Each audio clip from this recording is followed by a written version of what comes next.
বিসমিল্লাহির রহমানির রহিম। আসসালামু আলাইকুম, সবাইকে স্বাগতম আমার চ্যানেলে। আমি তানজিনা। শুভ সকাল। সকালে নাস্তাটা তৈরি করে ফেলেছি। আলু ভর্তা, ডিম ভর্তা আর কালিজিরা ভর্তা বানিয়েছি, আর খুদের বউ রান্না করেছি এই সকালের নাস্তা। তারপরে সাইদুলের আব্বা খেতে বসে পড়লো, আর বাবার খাবারটা মা নিয়ে গেছে বাবাকে দিয়ে আসার জন্য। মা তারপরে এই ঘরে এসে নাস্তা খাবে, মার সাথে আমিও নাস্তা খেতে বসে পড়বো। তারপর তো আমার সাইদুলের বাবা নাস্তাটা খেয়ে বাজারে গিয়েছিল, ভাগাকুল বাজারে গিয়েছিল, এনেছে নদীর কিছু খল্লা মাছ। আজ রান্না করব না, আগামীকাল রান্না করব, আজকে বলেছিল। আর এনেছে তালের শাঁস কিনে পাঠিয়েছে। আর মাছটা আগামীকাল রান্না করব, কারণ পাট শাক বেছে দিয়েছে মা, গতকালকে এনেছিল। তবে যে কথা বলতেছিলাম, খলা মাছটা কালকে রান্না করব, কারণ আজ গোড়া মাছ বের করেছি। এই যে এই গোড়া মাছ ওস্তা দিয়ে চচ্চড়ি করব, পাঙ্গাস মাছ ভুনা করব, আর পাট শাক রানবো, আম ডাল রান্না করব, ভাত তো আছে। এই দুপুরের মেনু। সারামণি বসে বসে মোবাইলে কার্টুন দেখতেছে, নাটকও দেখে মাঝে মাঝে, ছেলে ছোটো পোলাপানের নাটক দেখে। আর বাসাটা খালি লাগে, সাবা তো নেই, কেমন জানি পরিবারের থেকে একজন কোথাও গেলে মনে হয় ঘরটা খালি খালি লাগে। সাবা নেই, সাবা তো ওর বড় কাকুর বাসা বেড়াতে গিয়েছে।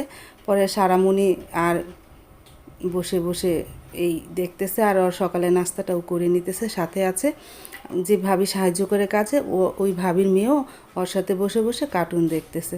আমি তো রান্নাটা শুরু করে দিলাম। আমি প্রেসার কুকারে ডালটা বসিয়ে দিয়েছি, আর এই চুলায় পাট শাকটা ভাপে সিদ্ধ করে নিতেছি লবণ ও কাঁচামরিচ দিয়ে, পরে পেঁয়াজ দেব।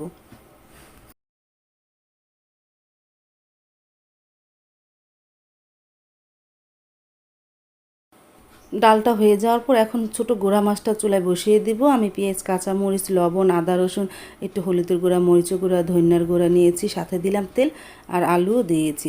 এখন ভালোভাবে মেখে পরিমাণ মতন পানি দিয়ে চুলায় বসিয়ে দেব। বলক আসলে পরে উস্তাটা দিয়ে দিব।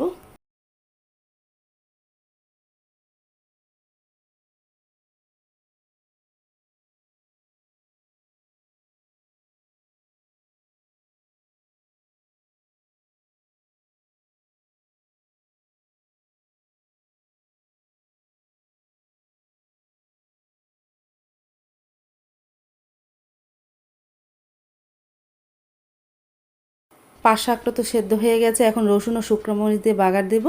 আর পাশের চুলায় তরকারিটা বলক এসে গেছে, বললাম বলক আসলে উস্তাটা দিয়ে দিব। এই যে বলক এসেছে, এখন উস্তাটা দিয়ে দিব। আমি আর ঢাকবো না, মিডিয়াম আছে আস্তে আস্তে তরকারিটা রান্না করে ফেলবো।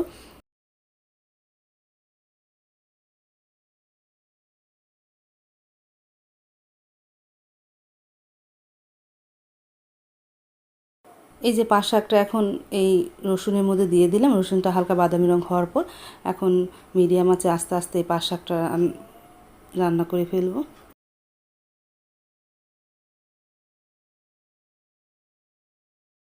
গুঁড়া মাছটা প্রায় হয়ে গেছে, আমি ঝোলটা আরেকটু শুকাবো। সবই তো সিদ্ধ হয়ে গেছে, ঝোলটা আরেকটু শুকালে খেতে ভালো লাগবে। আর পাশের চুলায় ডালটা বসিয়ে দিয়েছি, মানে বলক তুলবো, কিছুক্ষণ জাল দিব, তারপর বাগার দিব। আমি সিদ্ধ হওয়ার পর ঘুটে নিতে ঘুটে নিয়েছিলাম। তারপরে তো পাঙ্গাস মাছটা ভুনা করে নিব, এই জন্য পাঙ্গাস মাছগুলো ভেজে নিতেছি। আর ডিমটা সিদ্ধ করতেছি। ছেলে তো জিমে থেকে এসেছে, এখন ডিম সিদ্ধ খাবে, ওকে দুটা ডিম সিদ্ধ করে দিতেছি। ও ডিমের কুসুম খাবে না, শুধু সাদা অংশ খাবে। আমি মশলাটা ভালোভাবে কষিয়ে নিয়েছি, পাঙ্গাস মাছের সাথে টমেটোও দিয়েছি। এখন পরিমাণ মতন পানি দিয়ে দিলাম। তারপরে বলক আসলে শাক আর মাছ দিয়ে দিব। এই যে বলক এসে গেছে, এখন একটু শাক দিয়ে দিব। শাক দিয়ে একটু ভালোভাবে নাড়াচাড়া করে তারপরে ভাজা মাছগুলো এর মধ্যে ছেড়ে দিব। আমার এই শাকের রেসিপিটা আমার ডেসক্রিপশন বক্সে দেওয়া থাকবে, তোমরা দেখে নিও।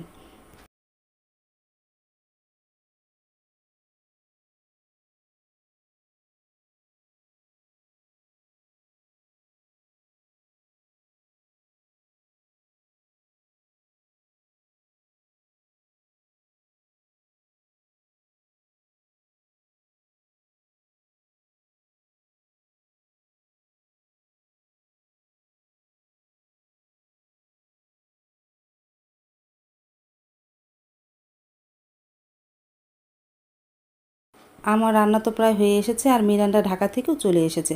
মিরানদের বলেছি আজ আমাদের ঘরে খেতে, ওরা ঢাকা থেকে এসেছে, বললাম রান্না করতে না করেছি, আবার তাড়াহুড়ো করে রান্না করব, বললাম আমাদের ঘরে খাওয়ার জন্য। তারপর তো রান্নাটা আমার কমপ্লিট হয়ে গেল। আমি দুপুরে কী কী রান্না করলাম পাট শাক ভাজি করেছি, পোস্তা দিয়ে ছোট গুঁড়া মাছ রান্না করেছি, নদীর গুঁড়া মাছ, পাঙ্গাস মাছ ভুনা করলাম, আমডাল রান্না করলাম, ভাত তো আছে।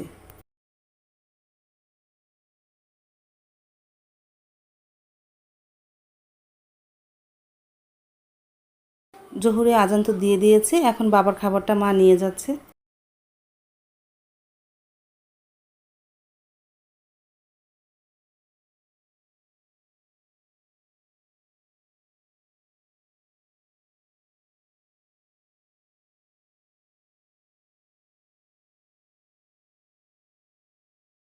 তারপরে দুপুরে খাবারটা আমার হাজব্যান্ড খেতে বসে পড়লো, সাথে মিরানও বসেছে।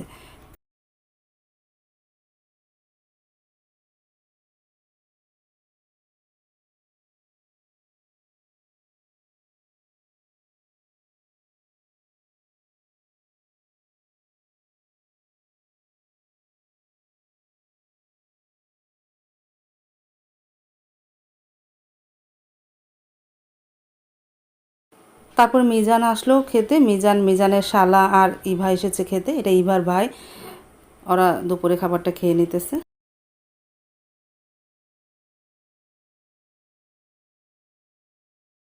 বিকেল দিক দিয়ে একটু চা বানালাম, আমি আর সারামণি খেলাম, আমার সাথে পরে মিরানও খেয়েছে। সারামণি কী কাজ করে দেখো, ও মানে আমি ব্লগ করি আমার মতন ও মোবাইলেও ব্লগ করে, সেটা তোমাদের একটু দেখাচ্ছি।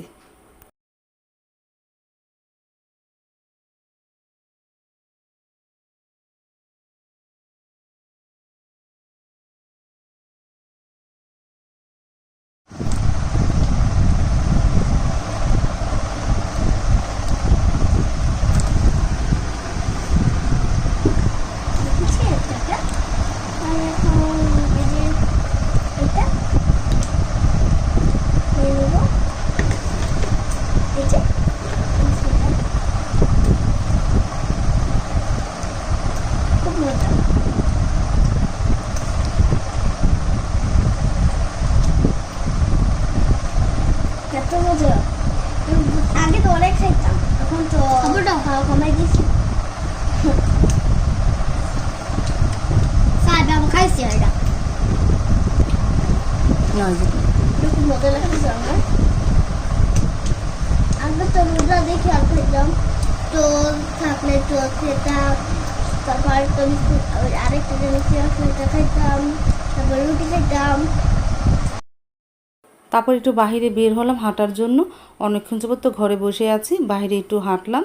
আর লেবু গাছে গেলাম, মানে লেবু বড় হয়েছে কিনা একটু ছেঁড়ার জন্য, পরে যেয়ে দেখি না আর একটু বড় হবে।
বাইরে হাঁটতে হাঁটতে আম গাছের দিকে তাকালাম, দেখি দুইটা আম পেকে আছে।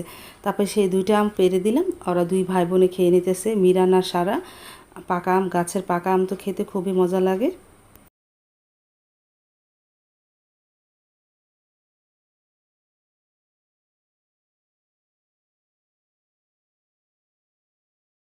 সন্ধ্যার পরে তো সারামণিকে পড়তে বসিয়েছি।